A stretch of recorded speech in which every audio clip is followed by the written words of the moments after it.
Okay, so graphing polynomials. We've graphed linear. The linear parent function is y equals x. What degree is y equals x? What degree is that x? 1. It's a degree of 1. Francisco, you with me? Yeah, let's see. You with me? Okay.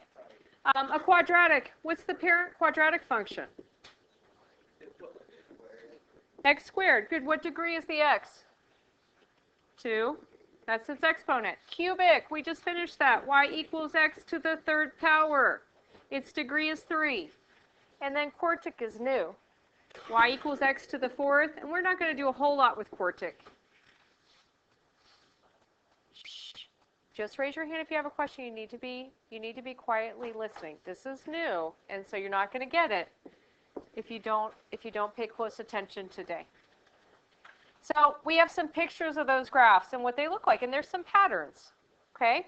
If the a value is positive, the right end is up on all of those. Notice that? If the a value is negative, then the right end is down on all of those. Okay? So that's a pattern that helps us. It helps us graph when we understand the end behavior. So that's what we're looking at today. The end behavior. So see, you missed it. You got to pay close attention. Okay? If the leading coefficient determines the right end behavior, if it has a positive a value, the right end is going to be up. If it has a negative a value, the right end is going to be down.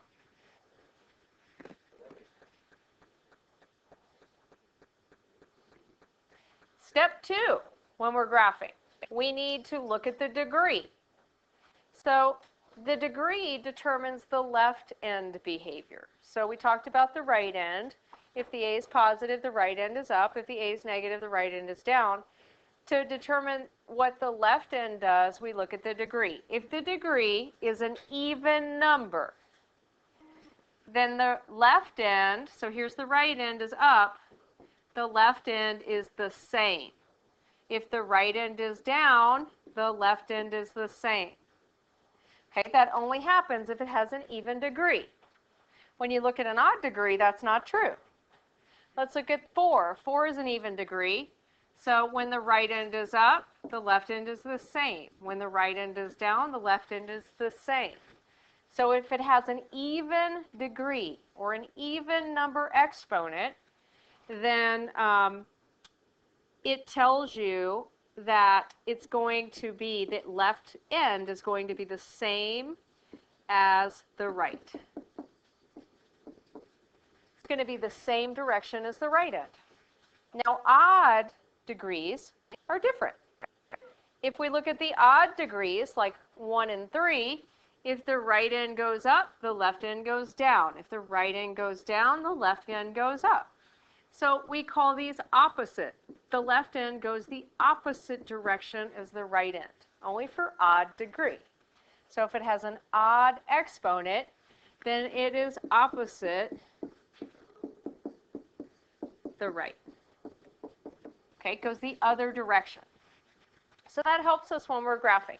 So first we have some examples where we're just going to answer some questions about a given polynomial. So given k of x is 4x to the third plus 3x minus 9. What's the leading coefficient? What's the leading term? What's the leading term? Be a better question. Yes, the one with 4x to the third power. So if 4x to the third is my leading term, what's the leading coefficient? 4. And that's a positive number. So it has a positive a value, so the right end goes up. Okay? If my leading term is 4x to the third, what's the degree? What's the degree of this term?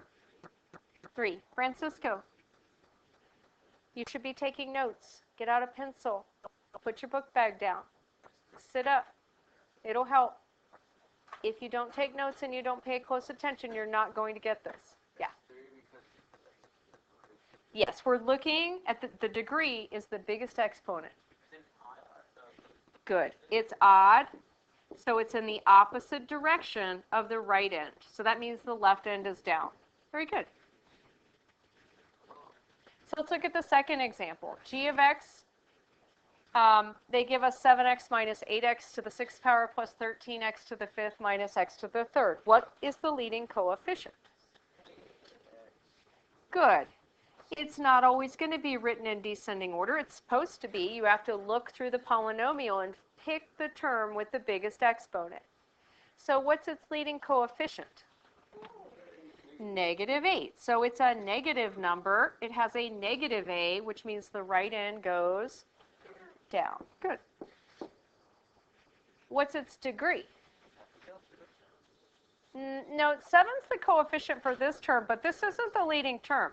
It's the exponent on the leading term. So it's 6, and 6 is an even number, which means it's the same. So the direction is down. Okay? I don't think it's difficult, but if you don't pay attention and kind of look at your notes when you do the assignment, I think you'd struggle with it. This is brand new. You've never seen it before. Okay? So now let's look at some actual graphs. So example number 3. We're going to learn how to graph polynomials. So we have some steps. First, we have to write the root zeros or x-intercepts. And we have to remember when we do that from factored form that insiders lie, which means in the parentheses, they're lying. So this x plus 4 is a root at negative 4, 0. X plus 2 is a root at negative 2, 0. X minus 3 is a root at 3, 0. And in the front, I can't forget about this little x.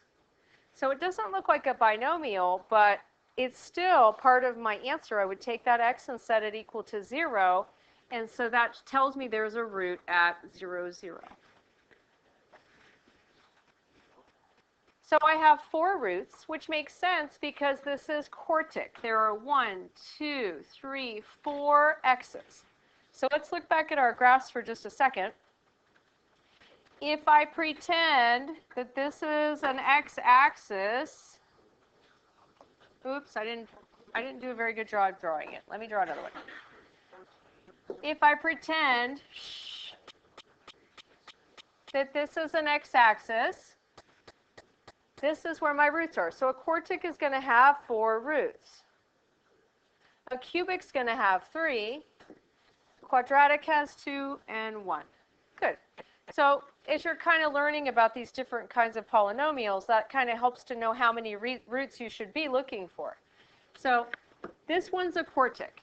The way we get the y-intercept is we plug in 0 for x in the equation. So I'd have 0 times 0 plus 4 times 0 plus 2 times 0 minus 3. So if I take my 0 times 4, that's 0 times 2 is 0 times negative 3 is 0, my y-intercept is 0. And I already had that. It was one of my roots. So I'm going to go ahead and I'm going to plot my roots. So I've got my 0, 0, negative 4, 0, negative 2, 0, and 3, 0.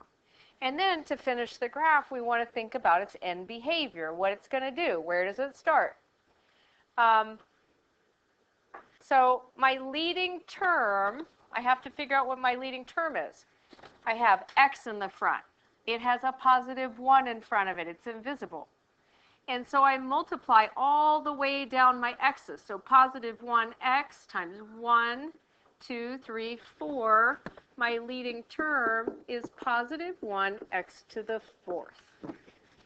Okay? So it's like I'm just taking this 1x and I'm multiplying all the way down in the front. You see what I mean? So my leading term is 1x to the 4th. So my leading coefficient is 1. It's a positive a, which means it's going to on the right, it's going to go up. My degree is 4, which is even. So it's going to be same as the right, which means it's going to go up. So now I just draw it in. So on the very right-hand end, through that, I know it's going up. And then I'm going to make it go through all the other roots.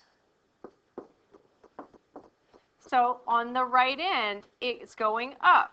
And then I connected it through the other roots. And on the left end, it's going up. So it matches what I thought it would do. Okay? So try to do that. How could I check it with a calculator? Graph it. Right. And it's going to go those directions. Okay? But you can figure it out without one. So on our next example, we have what we call a bounce. It's got a double root. This x minus 3 squared means x minus 3 times x minus 3. And in Algebra 1, we didn't do too much with that. But when we're graphing in Algebra 2, when we're graphing polynomials, we have to know that it means it's a bounce. So instead of like going through the root and down, it turns at the root. That's what a bounce does. Okay, so like this equation would look like x plus 2, because inside there's y squared. And so I would know when I drew that in that it turns at the root. Okay, so sometimes you'll see that. In my next example, we have that. So my roots, the first one's negative 1, 0. The next one's 3, 0. I have a bounce at 3, 0, because I have two of those. So maybe we'll make a little note on our notes so we remember to look for that when we're graphing. So my y-intercept. I have to find my y-intercept. So I'm plugging in 0 for the x's. Negative, or negative 1, times 0 plus 1 times 0 minus 3 times 0 minus 3. So it's really like negative 1 times 1 times negative 3 times negative 3, which is negative 9. So I'm just going to plot a point down here in a negative direction, my y-intercept. Now I'm going to plot my roots. Negative 1, 0, 3, 0. I have a bounce there. So I'm going to look for my leading coefficient. So my leading term, I'm going to take that negative 1, x squared, x to the third. So I just multiplied it down the x's. Negative 1, oops, it's a weird color going there. Negative 1, x to the third. Okay, so the leading coefficient is that negative 1.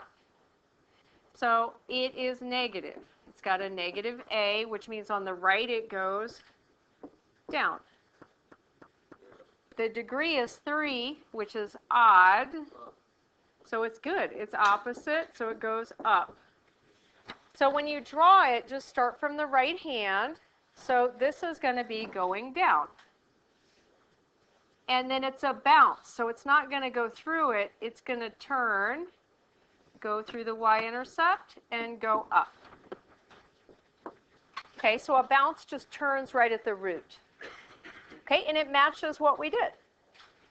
What do you think? Questions about it?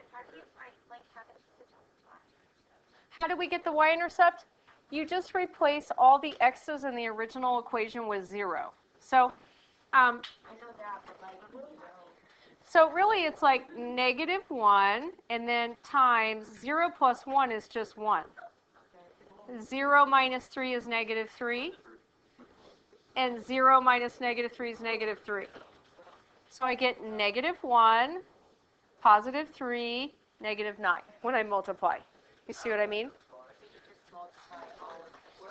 Yes, you're just plugging in 0 for the original equation, and then you solve it. Okay, other questions over this? Oh, thank you. You have your writing sample? Yeah. You want me to move it down a little bit? Okay, so, and she has a little bit of instructions here. It says multiple smooth curves. So try to draw multiple smooth curves with no sharp turns, no gaps, and don't worry about other exact points. Okay, what do you think?